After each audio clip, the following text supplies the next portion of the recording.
Picture a sunny afternoon in Okinawa. To the casual observer, it looks like paradise blue water, tourism, and a slow, peaceful pace of life. But look closer at the logistics plans being frantically drawn up in the local offices. They aren't planning for a festival. They are running simulations to evacuate 120,000 residents in under 6 days.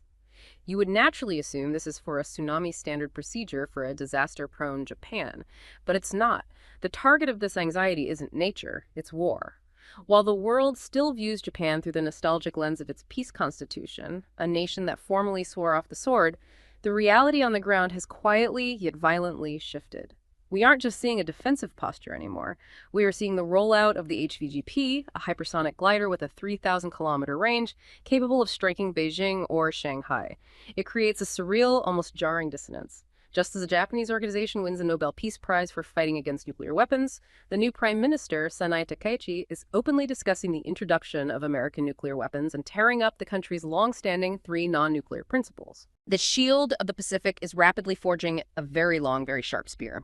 It forces us to ask, how did a nation that constitutionally abandoned war suddenly find itself preparing to fire the first shot? Okay, let's unpack this. That opening lays out just a jarring contradiction. We're about to do a deep dive into how Japan, a nation that for most of our lifetimes has been defined by its post-war pacifism, it's fundamentally rewriting its own security architecture. It really is. Yeah. And it's happening in the face of these escalating threats from, China and North Korea. For decades, Japan really was this unique moral anchor in international security. And now that anchor is actively being lifted. What's fascinating here is that this isn't a single sudden change. It's not like they woke up one day and just rejected peace. It's an acceleration of trends that have been building over decades. Right. But they're being pushed now by a strategic environment that Tokyo is calling the most severe and complex since the end of World War II. So for you to really get a handle on this transformation, what are the key areas we need to look at? I think there are 3 interconnected shifts we have to examine. First, you have the erosion of this decades-long nuclear taboo. It's a huge deal. Okay. Second, the slow legal evolution of its defense posture. People sometimes call it salami slicing. Salami slicing the Constitution. Exactly. And finally, the specific hardware Japan is acquiring that, it fundamentally changes the game of regional deterrence.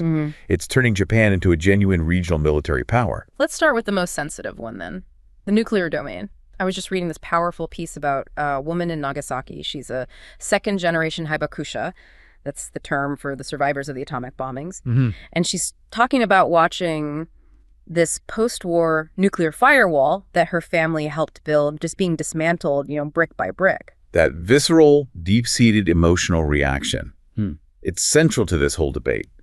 Because these principles, they're not just policy. Yeah. They are intrinsic to Japan's modern identity, to its moral authority on the global stage. So can you just lay out what they are exactly? Sure. They were formalized back in 1967, and they state explicitly, no production, no possession, and no introduction of nuclear weapons into Japanese territory. And this was a huge deal at the time. A massive deal. It was such a significant and frankly rare commitment for a major industrialized power, especially one relying on a nuclear-armed ally, that Prime Minister Sato Iisaku actually got the Nobel Peace Prize for it in 1974. So those principles, they represent the absolute high watermark of Japan's pacifist commitment.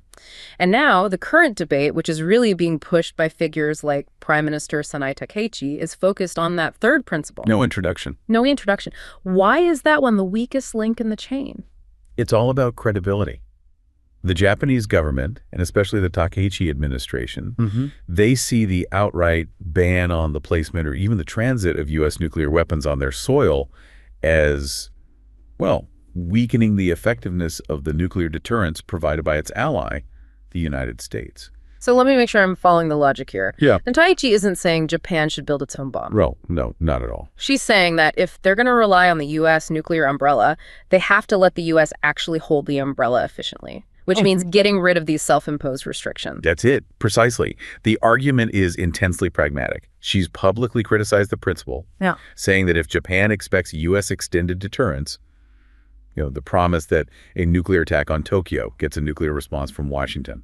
Right. If they expect that to be reliable in an ultimate crisis, then the no introduction principle just isn't realistic. It becomes a legal and political obstacle to actually planning a joint defense. But this fiction, as they see it, it's deeply rooted. Wasn't that third principle, the no introduction part, always kind of compromised in practice.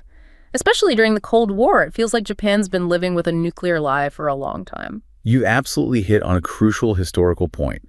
The policy was riddled with strategic ambiguity, with loopholes, with deliberate denial. How so? Well, declassified U.S. documents have confirmed that secret agreements existed going all the way back to the late 1950s. They were formalized in the 1960 Security Treaty. And these agreements allowed what exactly? They allowed U.S. nuclear weapons to remain in Japan until 1972, to move through Japanese territory, and critically to return to U.S. bases in Japan in an emergency. That is just fascinating historical detail. I mean, how did they keep that secret? The public anti-nuclear sentiment must have been intense. The secrecy was a masterclass in political maneuvering. It was all designed to maintain this domestic facade of pacifism while getting the security of U.S. protection. Wow. So, for example, the 1960 Accord that detailed the transit of these weapons. It was specifically made without a Japanese text. No Japanese version. Why? It allowed Japanese leaders to plausibly deny its existence on the floor of the Diet without any fear of a document leak proving them wrong. It was a perfect, self-serving denial strategy. And you have to remember, until it was returned to Japan in '72, Okinawa was basically a nuclear fortress. It was, functionally, a nuclear base. Mm. It hosted something like 1,200 nuclear warheads across 19 different weapon systems. We're talking things like the MGM-13 Mace cruise missile. And even after that, after the reversion. Even after that, U.S. naval vessels carrying nuclear weapons routinely visited major ports like Yokosuka and Sasebo with the tacit approval of the Japanese government. So they were constantly breaching the stated principles. So the policy was more of a sentiment, not a reality, as you said, maintained for domestic political consumption. Exactly. For the entire Cold War. So for 50 years, the Japanese political class just chose the comfort of the lie over the reality of deterrence. But the key difference now is they're trying to move from plausible denial to what? Strategic transparency. That's the core driver of this shift. This move to formalize credibility is critical because the strategic environment is just deteriorating so fast. Japan is literally surrounded. 3 nuclear-armed powers. China, Russia, and North Korea. And all 3 are engaging in aggressive behavior, whether it's conventional power projection, illegal missile tests, or just flat-out nuclear arsenal buildups. Let's focus on China for a second. What is it about their trajectory that makes Tokyo so nervous about U.S. extended deterrence? China's nuclear expansion is the ultimate challenge here. The U.S. Department of Defense has projected that China is aiming for up to 1,500 deliverable nuclear warheads by 2035. 1,500, and if they hit that number, they'll achieve something close to parity with the U.S. strategic arsenal, which deploys about 1,550 warheads. And that expansion, it just profoundly complicates the whole calculus of U.S. deterrence. So if the U.S. and China reach nuclear parity, why does that matter so specifically to Tokyo? Help me connect those dots. It creates what's called a decoupling dilemma. This is Tokyo's biggest worry. The fear is that if Washington faces a choice in a crisis, say risking San Francisco to protect Tokyo, that Washington's commitment might falter. It might blink. It might blink. China achieving parity just raises that strategic uncertainty. Will the U.S. really trade New York for Osaka? So by proposing to get rid of the no introduction principle, Tokyo is trying to make U.S. deterrence more deployable, more flexible, and therefore more credible in Beijing's eyes. That's a powerful argument for the U.S. alliance, but what about the immediate risks? What about regional stability? How has Beijing reacted to all this talk from Takaichi? Beijing has reacted with, quote, serious concern. And the response is very calculated. A Chinese Foreign Ministry spokesperson noted the ambiguity of the administration's statements and expressed alarm over the possibility of quitting the principles altogether. And they must be especially sensitive to certain claims. They are, particularly claims from senior Japanese officials who have suggested that Japan hasn't ruled out possessing nuclear submarines. Now, that would cross the no possession threshold, not just no introduction, but it shows where the conversation is heading. It sounds like this whole debate just immediately opens Japan up to psychological warfare. It makes it easier for China to coerce them. It absolutely does. Yeah. It opens Japan up to what intelligence analysts call cognitive coercion or, nuclear blackmail. China could use this policy review to say that Japan, by openly coordinating with the U.S. to introduce nuclear weapons, is no longer really a non-nuclear weapon state under the NPT. And if they're no longer a non-nuclear state in China's eyes, what's the consequence of that? The consequence is the revocation of negative security assurances. Which is the promise not to use nuclear weapons against a non-nuclear state. Exactly. China could then argue Japan is no longer eligible for that promise and is therefore susceptible to nuclear targeting. This calculated ambiguity from China is explicitly aimed at sowing discord in the Japanese public, raising that fear of entrapment in a U.S. war and intimidating Tokyo.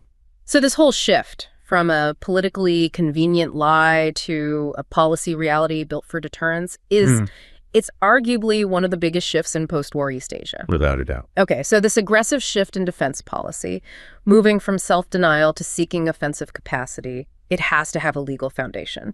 And that foundation wasn't built by amending the Constitution, which is basically impossible in Japan. Right. It was built by reinterpreting it. I remember reading this really reflective piece from a retired self-defense force officer. He described the extreme mental gymnastics they had to do for decades just to maintain the facade of non-aggression. Just relying on the shield. Just the shield. And now he's watching as the SDF prepares for a reality where they clearly carry a spear. That veteran's perspective just captures the tension perfectly. The legal core of Japan's pacifism is Article 9 of the Constitution from 1947. And Article 9 is remarkably restrictive. It renounces war. It renounces war, and it explicitly says that land, sea, and air forces, as well as other war potential, will never be maintained.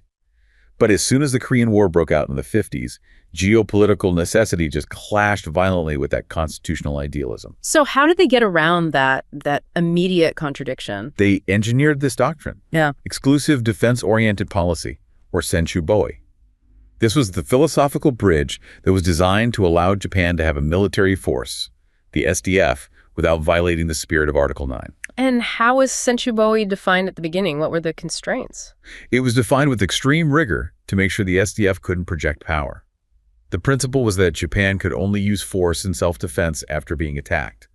And critically, the force used had to be the absolute minimum necessary. Which led to all these functional limitations. Exactly. No preemptive strikes, no attacks on enemy bases, and most importantly, prohibitions on possessing long-range offensive weapons. And this is why Japan traditionally stayed away from things like ICBMs or big aircraft carriers or long-range bombers. They were all defined as offensive weapons. Precisely. Those weapons were seen as violating that necessary minimum principle because their main function is power projection, not just localized defense. The rule was, if a weapon is designed primarily to hit enemy soil and destroy their capacity before an attack, it's unconstitutional. But that ban on offensive weapons has been, well, systematically eroded. Salami sliced away, largely driven by the legacy of former Prime Minister Abe Shinzo. Abe's contribution was absolutely foundational. He knew that amending Article 9 directly, which needs a supermajority in the Diet and a national referendum, was just politically impossible. So he went for reinterpretation. He focused on reinterpretation as a long-term strategic effort. Constitutional analysts basically describe it as leveraging constitutional transformation without a formal amendment. This was the salami slicing strategy in action. So walk us through the actual legal mechanism. This is where the deep dive really begins. How did he do it? The first big slice came in 2014. Abe managed to get a landmark cabinet decision that reinterpreted the relevant clauses of Article 9. And this reinterpretation allowed Japan to exercise the right of collective self-defense. And what does that mean in practice? It means Japan could now use force to defend an ally, specifically the United States, even if Japan itself hadn't been directly attacked yet. As long as the conflict posed an existential threat to Japan. Exactly, that was the key phrase. That seems like the immediate end of a strictly passive defense posture. You're moving from just defending your coastline to joining a fight somewhere else. It was the single most significant legal pivot since 1947. And it was quickly operationalized. The 2015 Legislation for Peace and Security was passed, which made the reinterpretation official policy. So that's the law that lets the SDF engage in combat operations alongside allies. Right, in an existential crisis situation. The political justification was really sophisticated. They argued that failing to defend a key ally, like the U.S., would ultimately weaken the alliance and endanger Japan far more than joining the fight. And beyond just the legal changes, Abe also kicked off a massive dynamic defense shift, moving Japan's strategic focus geographically. Absolutely. The 2013 National Security Strategy fundamentally redirected Japan's gaze. Historically, defense planning was all about the North, Hokkaido, guarding against the old Soviet threat. Right. Abe correctly redirected attention south, toward the Nancy Islands, the Ryukyus, and the Taiwan Strait. And this wasn't just talk. It involved real asset relocation, creating a 3,000-soldier amphibious task force, and a big expansion into new domains like cyber, space, and electromagnetic warfare. So now, in the most recent security documents, this counterstrike doctrine is the ultimate expression of that whole reinterpretation project. It is. It's the strategic apex of this legal political workaround.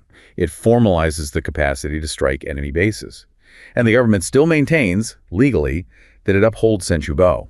But that argument sounds incredibly fine-grained. It is. They're defining strike operations against adversaries' territories, not as an offensive act of war, but as an essential enhancement of their integrated air and missile defense capabilities. Okay, that sounds like legal acrobatics. How does attacking an enemy base enhance missile defense? The logic is this. The only way to effectively counter an overwhelming missile threat, especially from China and North Korea's huge arsenals, is to destroy the launch platforms before they can fire, or destroy the command and control systems coordinating them. I see. If Japan can't neutralize those launching assets, its passive missile defense grid, even with the best AGS destroyers, is just going to get saturated and overwhelmed. So the capacity to strike back is defined as part of the defensive chain. And that explains the very careful choice of words. Counterstrike capability, not preemptive strike. Precisely. They use counterstrike to emphasize that operations only begin after the adversary starts attacking Japan. It maintains the fiction of Senchubo. The official line is crystal clear. Preemptive strikes are still illegal because they could start a war.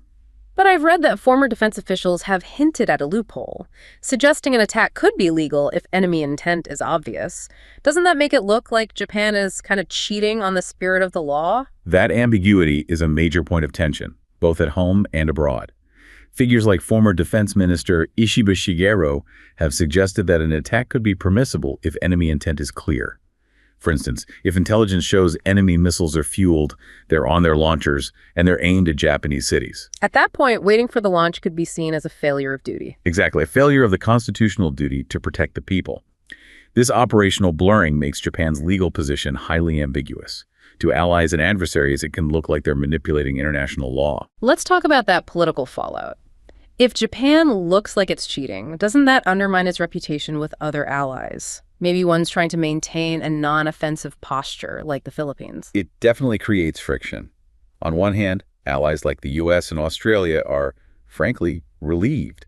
They see the right of anticipatory self-defense as a normal part of national sovereignty. They want Japan to be a capable partner. But on the other hand, the ambiguity complicates things with nations that are wary of military escalation. Tokyo is essentially prioritizing military effectiveness and alliance cohesion over a strict, rigid interpretation of international law.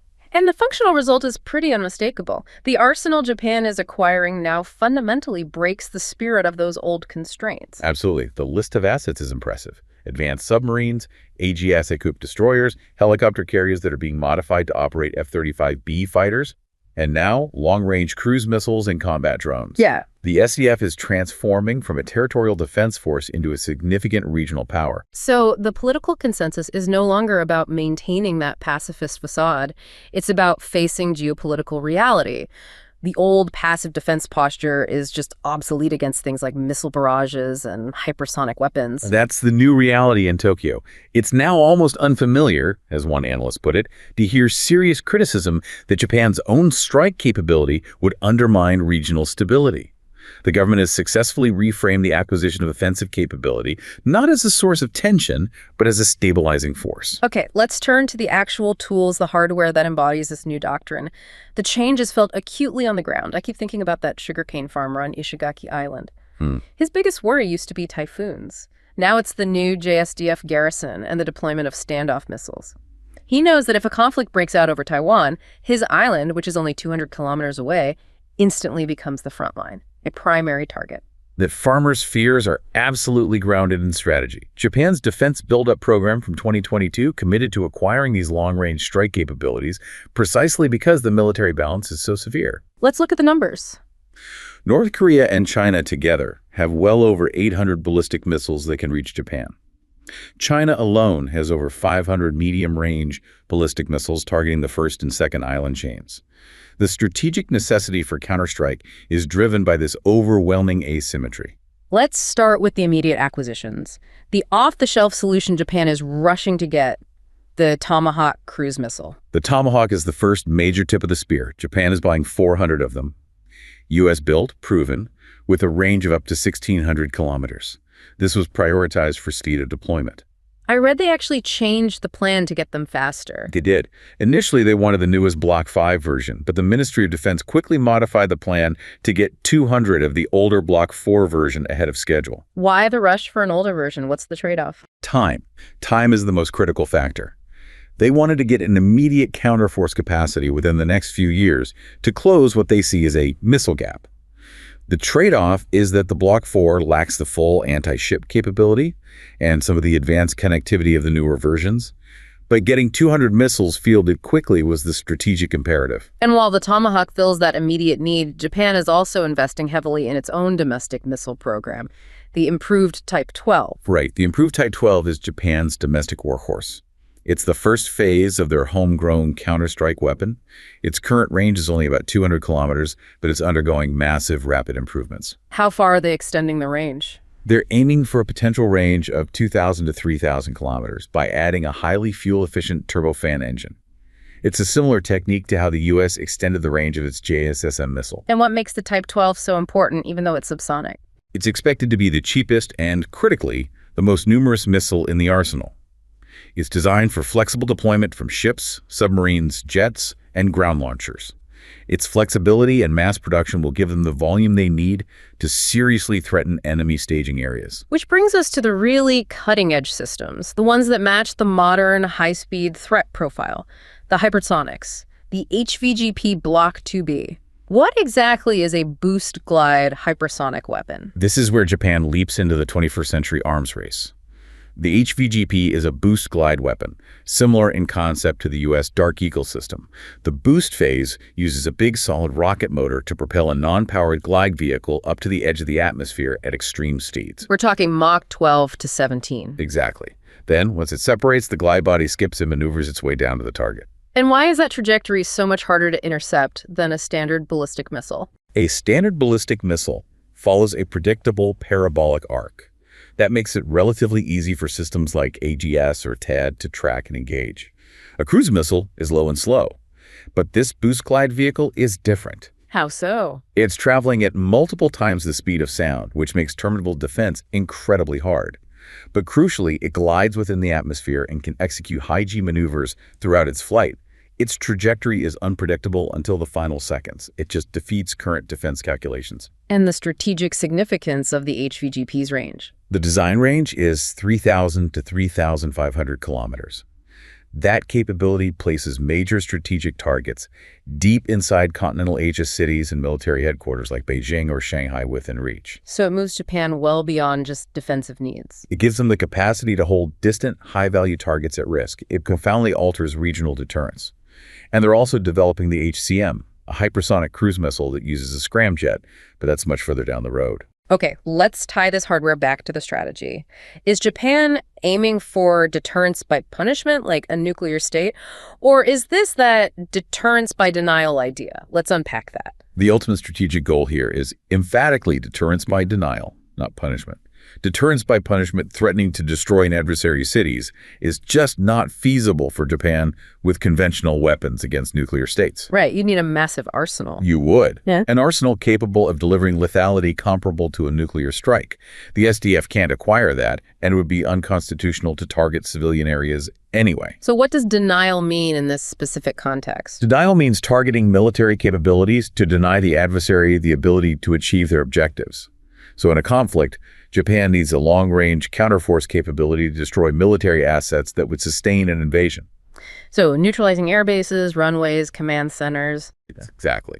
In a Taiwan contingency, for example, Japan's primary objective would be to stop the PLA from generating combat sorties and sustaining their invasion force. By rapidly striking Chinese air bases on the mainland, Japan could potentially slow or halt the invasion long enough for the U.S. to reinforce the theater. But achieving that denial capacity sounds incredibly hard technically, especially for a nation that hasn't focused on offense for 70 years. What are the key technical gaps they're facing right now? There are major hurdles. First, the Type 12 missile warhead. It was originally designed for anti-ship missions. It's simply inadequate for hardened targets like bunkers, or runways. You need specialized Earth-penetrating warheads for that. And what about the biggest challenge for any strike capability, hitting mobile launchers? That is the most difficult problem. We're talking about transporter-erector launchers, TLs, that carry mobile ballistic missiles. These TLs can move in 15 to 20 minutes. Hitting them requires an incredibly fast kill chain. A subsonic cruise missile like the Type 12 can't get there fast enough. No. If the missile takes 45 minutes to reach the target area, the target is long gone. So how do they solve that problem? It demands advanced, continuous, real-time ISRT intelligence, surveillance, reconnaissance, and targeting. Japan needs high-capacity satellites, high-altitude drones, and most crucially, a robust two-way data link for his missiles. So they can update the missile's target in flight. Exactly. They can redirect it based on new intelligence. That technology is highly complex and very expensive to develop and integrate. And beyond the technical issues, there's a huge political hurdle, right? The psychological barrier. A massive one.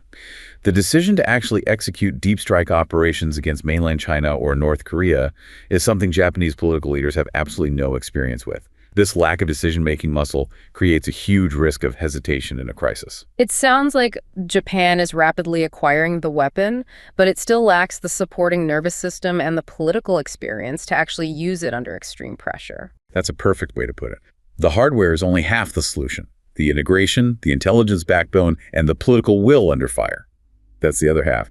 And that takes far longer to develop than just buying 400 Tomahawks. So Japan's new security strategy means it's committing not just to its own defense, but to what the U.S. alliance calls a two-theater commitment, the defense of South Korea and Taiwan at the same time. That's a huge undertaking. It's a critical leap in strategic responsibility. It moves them from being a passive host to an active participant. No. The core commitment means if war breaks out over Taiwan, Japan provides essential bases, Kadena, Sasebo, Misawa, to U.S. forces. And the SDF would join the fight? Yes, committing its forces to combined operations, missile interception, anti-air, anti-submarine warfare. The 2015 legislation made this legally possible. It redefined the defense of Japan as inseparable from the defense of its allies. But the strategy is complicated by the Korean Peninsula still being so volatile. Why is the South Korea contingency so intertwined with Taiwan? What's the two-theater problem? The intertwined thread comes from North Korea's rapidly improving capabilities. Pyongyang is developing highly effective asymmetrical threats, new ballistic missile submarines, long-range cruise missiles that can target all of Japan. And these advancements force Japan and the U.S. to divert critical assets. Exactly. Assets like AGI ships and anti-submarine aircraft get pulled away from a potential Taiwan Strait contingency just to cover the Korean Peninsula. And those resources are finite. It sounds like North Korea and China's biggest strategic advantage is the ability to force that diversion of resources by creating tension in two places at once. That is precisely the point. China, knowing this, might encourage North Korea to escalate tensions during a Taiwan conflict just to draw U.S. and Japanese forces away. It multiplies the strategic headache. But the single greatest challenge for Japan, even beyond resource management, is resisting military and psychological coercion. Absolutely. From both China and North Korea. So how would that coercion actually be applied? It would start with sophisticated psychological warfare, aimed at fracturing the Japanese public and intimidating political leaders. They try to force Japan into neutrality by declaring essentially, we have no quarrel with you, just stay out of this. That seems like a powerful message, especially since a lot of Japanese citizens might not fully realize that their country is now militarily committed to defending Taiwan. That gap in public awareness makes them highly susceptible to influence operations, claiming they're being entrapped in someone else's war. The goal would be to raise the domestic political cost of supporting the U.S. until Tokyo is forced to prohibit the use of critical bases like Kadena. And in the most extreme scenarios, we get into nuclear blackmail. How realistic is the use of a nuclear weapon against Japan as a psychological tool? It's a calculated risk discussed in military planning circles. In an extreme scenario, China or North Korea might detonate a nuclear device in the air near Japanese territory, maybe high above Okinawa or targeting a Japanese naval vessel far from shore. The goal wouldn't be mass destruction, but mass intimidation. Exactly. To shock Tokyo into neutrality and prohibit U.S. base use. Why would they target Japan instead of the U.S. mainland or even South Korea? It's about minimizing their own existential risk while maximizing leverage. Using a nuke against the U.S. mainland risks assured mutual destruction. But targeting Japan is seen as a possible step for coercive signaling. And analysts argue North Korea, especially, might have a lower moralistic threshold for nuclear use against Japan compared to South Korea. Why is that? Why the distinction? The argument is rooted in regime survival and political legitimacy. Even though North Korea now calls the South its principal enemy, the regime still claims legitimacy over the entire Korean nation. Using nukes against fellow Koreans would undermine that. But the moral hurdle is lower against Japan, which remains an historical enemy. So this high level of risk demands intense alliance coordination and domestic preparation. How are the U.S. and Japan preparing to counter this kind of coercion? Alliance integration is absolutely paramount. The effective use of Japan's new counterstrike capability requires building much greater mutual confidence between U.S. and Japanese planners.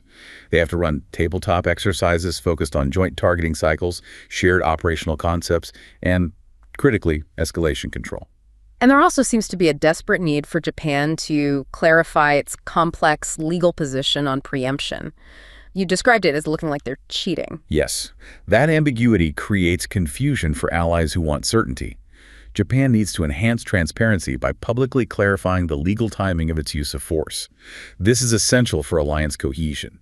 Clarity improves trust and reduces strategic uncertainty for everyone. And finally, that shocking evacuation simulation of 120,000 Okinawans we started with, that's part of domestic resilience, right? It's not just military, it's civilian prep. It's a crucial component. Japan is massively emphasizing civil defense and mobility, acquiring transport aircraft and ships to rapidly deploy forces to the Southwest Islands and evacuate residents. That simulation serves both logistical and psychological defense roles. If citizens understand the threat, they're better able to stand up against coercion. Exactly. They are preparing the civilian population for the reality that the Natsei Islands are now the immediate active front line. The new policy consensus is clear. Japan's long-range strike capability is no longer seen as undermining stability. It's seen as an essential stabilizing force in this new asymmetric environment. We've charted an incredible transformation. From the 1950s, when pacifism was maintained by political fiction and U.S. secrecy, to today, where constitutional constraint is systematically redefined to enable long-range offensive capacity. It's a complete shift from relying on the constitutional shield to actively forging a hypersonic spear. This deep dive really shows that the Japanese government believes the risk of destabilizing the region by acquiring offensive power is now fundamentally outweighed by the strategic imperative to counter China and North Korea.